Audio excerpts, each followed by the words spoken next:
noche, digamos que estamos aquí gracias a vosotros en el sentido de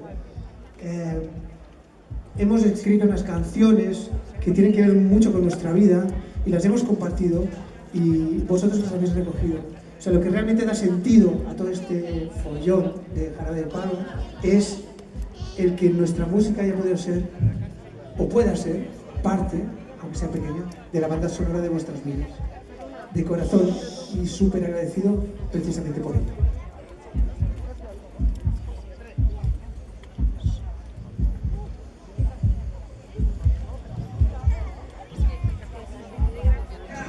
Aquí vamos. Ya ves que hoy aquí hay como 500 o 1000 personas o más. Y ayer habían 7 o 8 mil. Esto es el rock and roll. La cuestión es tocar.